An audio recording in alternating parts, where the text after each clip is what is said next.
Hi and welcome. I am Cindy with Reinvented Delaware, and here on our channel we like to share easy ways to repair antique and vintage furniture. We do this as well over on our blog at reinventeddelaware.com, so make sure you hop over there and read all the posts that we have about repairing furniture. The thing that we're going to repair today is this little youth chair. Now this came across to us and it was in pretty bad shape. It's dirty, obviously, but two of the repairs that had to be completed before we could go to the step of the fun part, the painting, right? One was gluing the spindles back in. That was a simple project, and I'll share that with you another time. What I want to share with you today is how to repair the seat of a chair. And this would apply to any wooden chair, not just a youth chair, but the seat of the chair when the slats of wood are starting to come apart. These are individual boards, and over time they can come apart and become dangerous for somebody to sit in. You can imagine that seat just caving in. Let me show you the bottom. You might be able to see it a little bit better here. Let's see. There we go. So you can see the cracks here in the wood. That's where the pieces of wood have started to separate. And I want to show you how we repair that. So let's talk tools. The first tool that you're going to need is a power drill with a countersink. Now mine has this countersink on one end, and then on the other end is the drill bit that I'll use to attach the screws. That's really handy to have. All I have to do is flip that around. I use this tool. The other tool that you'll need, not really a tool, it's glue. It's a staple in my workshop. So this is Tight Bond, and it's a great wood glue. You'll need wood glue, you'll need screws, and depending on the next two steps will determine the size screw that you need. I have a 1-inch wood screw. You either need a mending bracket, which is this. They come in packs of 2 or sometimes packs of 4, and they have their own screws. You can use that, or you can make your own with slats of wood. Now I have slats of oak board. These are just scraps left over from other projects, and we save them so that we can use them as mending brackets. This is my preferred method. Oak especially because it's such a strong wood. Plus, I don't have to go according to the size of that mending bracket. I would have to buy enough mending brackets to go underneath of the chair. This way, I can just cut the board to size, which is what I've done. I've already cut the board that I need to the size that I need in 2 pieces. And I've sanded it down so all the roughness is already gone. It's much easier to sand before you attach them than after. Trust me. And let's see what else. That's really all you need to repair cracks on this chair. So we're going to turn this upside down, and I want to bring you in a little closer to take a really good look at what we're doing. Okay, so before we get started, I wanted to point something out about this drill bit that I have here. This is a countersink drill bit. I want to show you how this works. Let me take this out of my drill.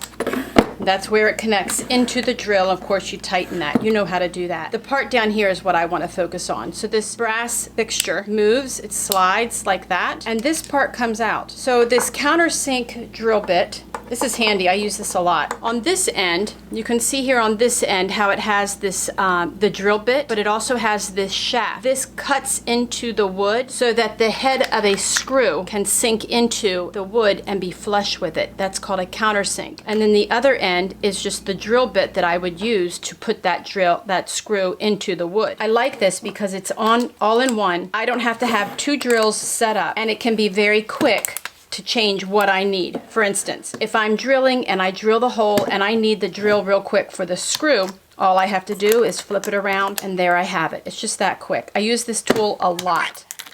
The drill bit can be changed when it breaks. Of course, you're going to break a drill bit. That's the way of it. But when it breaks, there's just a little tool that you just can change that, and it's just very easy to take that out and put in a new drill bit. All right, so to get started, so the first thing that we're going to do is decide the placement of these.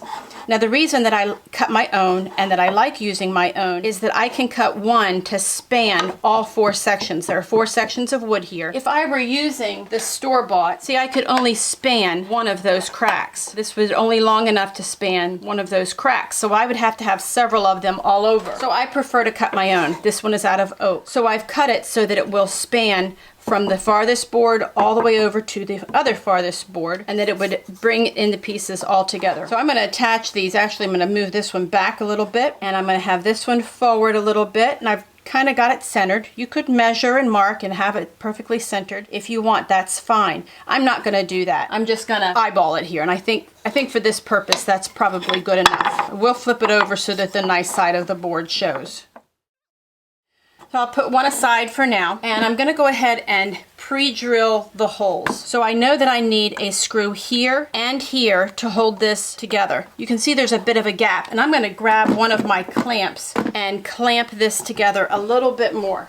So here's one of my furniture clamps. These are bar clamps. They're pretty big. They're really a great thing to have in a workshop. And I'm going to use that and tighten up and close up that gap as much as I'm able without creating more problems in the rest of the chair. So I'm turning it just slightly. If you start to feel like something else is happening here at the spindles, that it's creating more of a problem, don't tighten it anymore. Sometimes just over time, the wood has moved and you can do more damage by tightening and closing up this gap completely. You can do more damage to other parts of the chair. So I'm going to bring it in just enough. That's going to be just enough. So I've just got it tightened. It's holding nice and tight. The bar clamp is out of my way of where my mending, my hand-cut mending braces will be. The next step is to get this one set, pre-drilled, and then screwed in. The first hole that I'm going to drill is here at this end, making sure that this end spans all four of the pieces.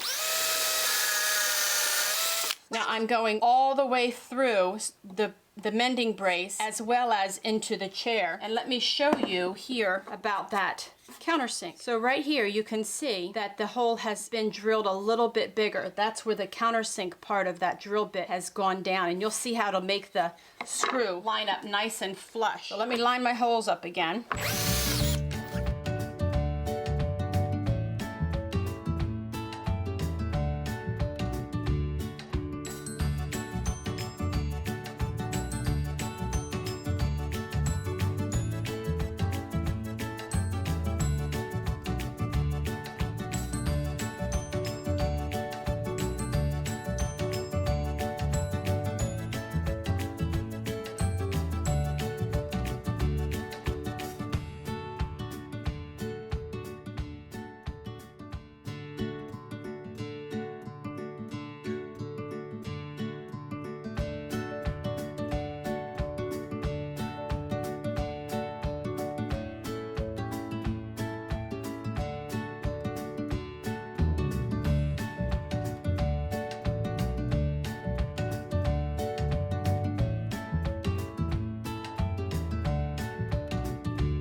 I can take the clamp off now. I'm going to let that chair dry and get all set. And that provides a nice brace, nice bracket for underneath this chair to provide it some stability. And that's it. It's that simple to repair a chair, whether it's a youth chair or a dining room chair. Thanks so much for stopping by. I hope this was useful. If you like our channel and you like these kind of tips, be sure to click on subscribe. And can you give us a thumbs up on this video? And hey, if you have any questions, feel free to ask in the comments below.